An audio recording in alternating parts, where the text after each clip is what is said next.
ધોરણ 8 પ્રકરણ 8 કોષ રચના અને કાર્યો. આપણે આટલું જાણીએ છીએ. સજીવ અને નિર્જીવ વચ્ચેનો ભેદ જાણે છે. સૂક્ષ્મદર્શક યંત્રથી પરિચિત છે.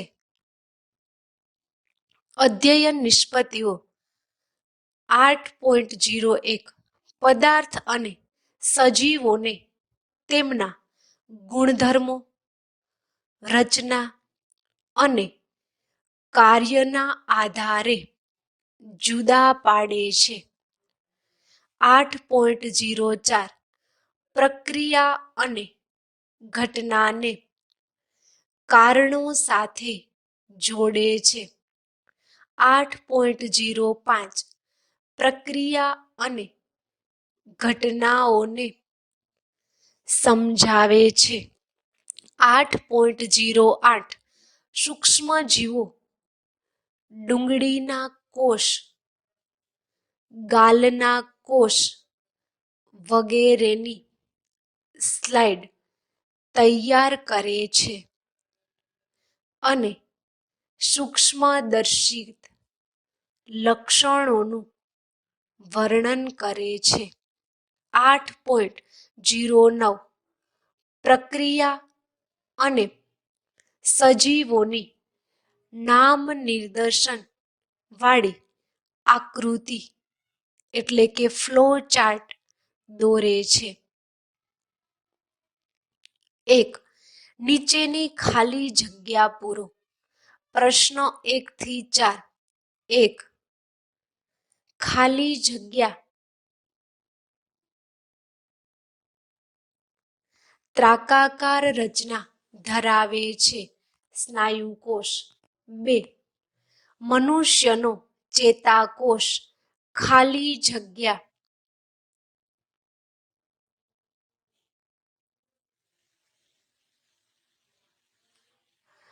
આકાર ધરાવે છે, લાંબા અને શાખિત. 3. સજીવ કોષમાં સમગ્ર સંઘટકને ખાલી જગ્યા કહે છે. જીવરસ. 4.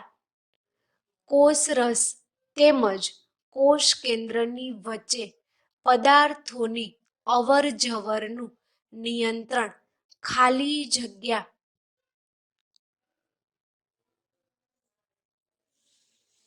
કરે છે. કોષ કેન્દ્ર પટલ. નીચેના પ્રશ્નો માટે યોગ્ય વિકલ્પ પસંદ કરી સાચા વિકલ્પની સામે રાઇટની નિશાની કરો. પ્રશ્ન 5 થી 11. પ્રશ્ન 5. જુદા જુદા કોષના કદ જુદા જુદા હોય છે. નીચે જણાવેલ કોષને તેના કદના આધારે ચડતા ક્રમમાં ગોઠવો.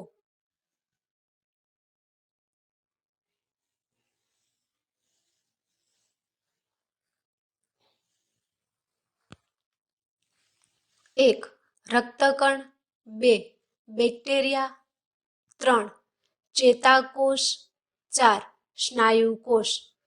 1 4 3 2 2 1 4 3 2 4 1 3 4 3 2 1. જવાબ બીજું. પ્રશ્ન 6. કોષને આકાર અને દ્રઢતા કોણ પ્રદાન કરે છે? કોષ દિવાલ, રંગસૂત્ર, કોષ કેન્દ્ર પટલ, કોષ કેન્દ્ર. જવાબ કોષ દિવાલ. પ્રશ્ન 7. નીચેનામાંથી આદિ કોષ કેન્દ્રી સજીવમાં શું નથી? કોષરસ, કોષ દિવાલ, કોષ કેન્દ્ર પટલ, કોષ કેન્દ્ર. જવાબ કોષ કેન્દ્ર પટલ. પ્રશ્ન 8.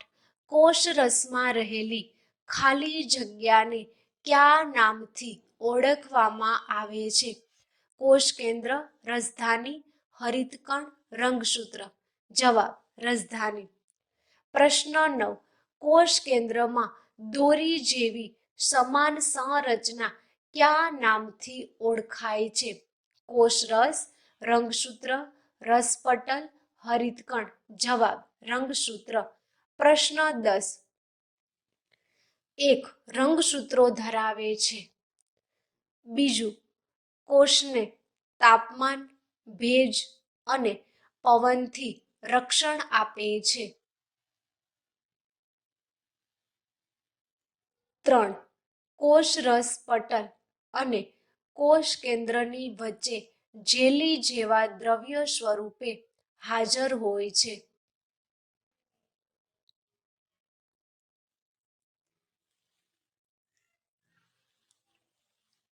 4. કોષરસમાં રહેલી ખાલી જગ્યા છે. PQRS. 3, 1, 2, 4. 2, 3, 4, 1. 2, 3, 4, 1. 1, 4, 3, 2. જવાબ પહેલું. પ્રશ્ન 11. ચેતાકોષો વિશે શું સાચું નથી? 1. તેઓ ઘણા લાંબા કોષ છે. 2. તેઓ શાખાઓ ધરાવે છે. 3. તેઓ પોતાનો આકાર બદલી શકે છે. 4. તેઓ સંદેશો પ્રાપ્ત કરી તેનું વહન કરે છે.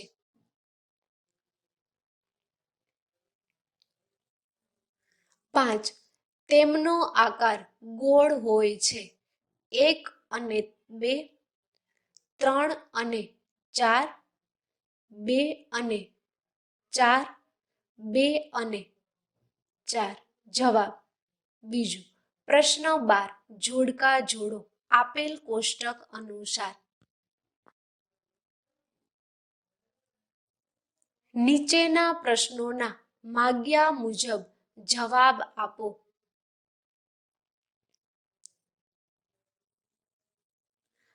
પ્રશ્ન 13 થી 16. પ્રશ્ન 13. કોષને સજીવનો રચનાત્મક અને ક્રિયાત્મક એકમ કહેવામાં આવે છે કારણ કે. જવાબ એક કોષી સજીવોમાં શરીરની રચના કરતો એક જ કોષ છે, જ્યારે બહુકોષી સજીવોમાં શરીરની રચના એક સાથે ઘણા કોષો મળીને થાય છે. આમ સજીવનો રચનાત્મક એકમ કોષ છે.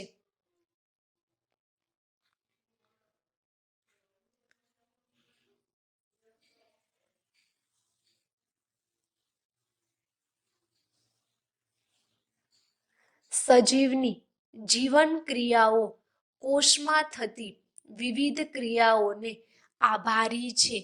આમ સજીવનો ક્રિયાત્મક એકમ પણ કોષ છે.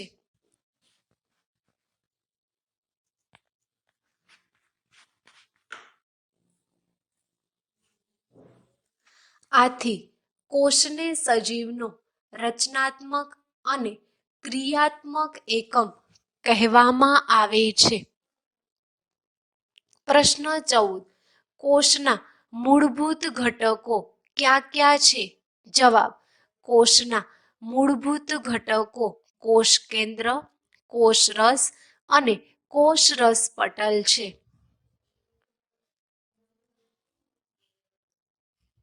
ઓનલાઈન PDF સ્વ અધ્યયન પોથી મુજબ. પ્રશ્ન 13. સૌથી નાના કોષનું કદ કેટલું હોઈ શકે છે? જવાબ સૌથી નાના કોષનું કદ 0.1 થી 0.5 માઇક્રોમીટર છે. પ્રશ્ન 15. રંગસૂત્રોનું મહત્વ ટૂંકમાં સમજાવો.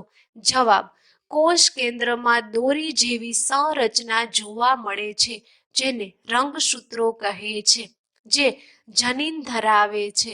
સજીવોમાં આનુવંશિકતાનો એકમ જનીન છે, જે પિતૃ પેઢીમાંથી સંતતિ પેઢીમાં આનુવંશિક લક્ષણોનું વહન અને નિયંત્રણ કરે છે.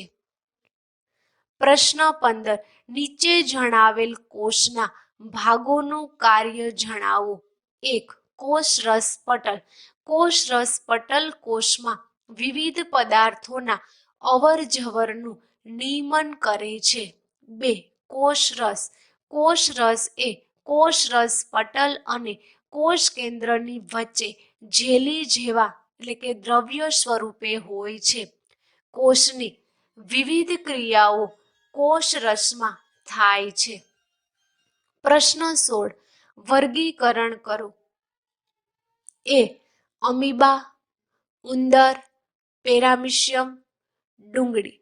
આપેલ કોષ્ટક અનુસાર એકકોષી, બહુકોષી.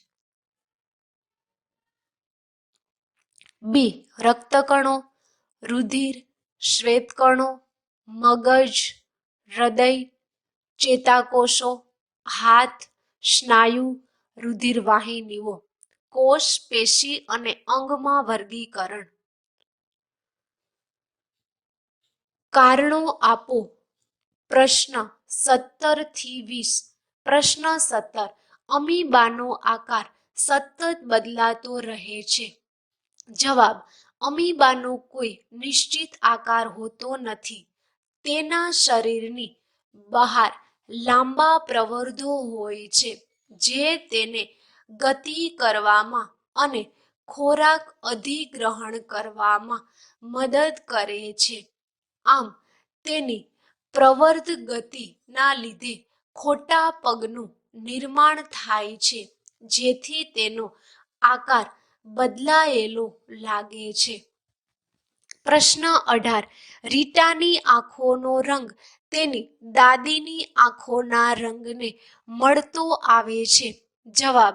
સજીવોમાં આનુવંશિકતાનો એકમ જનીન છે જે પિતૃ પેઢીમાંથી સંતતિ પેઢીમાં આનુવંશિક લક્ષણોનું વહન અને નિયંત્રણ કરે છે. આમ રીટાની દાદીએ તેના લોહીના સંબંધમાં હોવાથી તેની આંખોના રંગને મળતો આવે છે. પ્રશ્ન 19. સામાન્ય રીતે વનસ્પતિના પર્ણો લીલા રંગના હોય છે. જવાબ. વનસ્પતિમાં આવેલ હરિત કણમાં હરિત દ્રવ્ય ક્લોરોફિલ નામનું દ્રવ્ય આવેલ હોય છે. હરિત કણ એ લીલા રંગનું રંજક કણ છે જે પર્ણોના કોષોમાં હોય છે. આમ વનસ્પતિના પર્ણોનો લીલો રંગ તેના આભારી હોય છે. પ્રશ્ન 20. ડુંગળીના કોષની નામ નિર્દેશવાળી આકૃતિ દોરો. જવાબ. આપેલ આકૃતિ અનુસાર. પ્રશ્ન 21. ગાલના કોષની નામ નિર્દેશવાળી આકૃતિ દોરો. જવાબ. આપેલ આકૃતિ અનુસાર. પ્રશ્ન 22. વનસ્પતિ કોષ અને પ્રાણી કોષની તુલના કરો. આપેલ કોષ્ટક અનુસાર. પ્રશ્ન 23. તમારા શિક્ષકની મદદથી પાણીની ટાંકી અથવા ખાડામાં ભરાયેલા પાણીની લીલની સ્લાઇડ બનાવી માઇક્રોસ્કોપની મદદથી જુઓ. તેમાં દેખાતી આકૃતિ દોરો. આપેલ આકૃતિ. પ્રશ્ન 24. જાસૂદના પાંદડાને ધીમેથી કાપીને જુઓ. તેમાં સફેદ પાતળું પડ દેખાય છે. આ પડને માઇક્રોસ્કોપની મદદથી જુઓ. દેખાતા કોષની આકૃતિ દોરો. જવાબ. આપેલ આકૃતિ. પ્રશ્ન 25. ડુંગળીનું પાતળું પડ લઈ તેની સ્લાઇડ તૈયાર કરી સૂક્ષ્મદર્શક યંત્રની મદદથી તેનું અવલોકન કરો. અવલોકન કરેલ કોષની આકૃતિ દોરો. જવાબ. આપેલ આકૃતિ અનુસાર. પ્રશ્ન 26. જુદા જુદા રંગના પર્ણ એકત્રિત કરી તેના રંગ કયા રંજક કણને આભારી છે તેની શિક્ષક સાથે ચર્ચા કરી નોંધ તૈયાર કરો. જવાબ: આપેલ પર્ણનો રંગ તેના રંજક કણને આભારી છે. અહીં લાલ, પીળા, ગુલાબી, લીલા રંજક કણ ધરાવતા પર્ણોના મૂકેલ છે.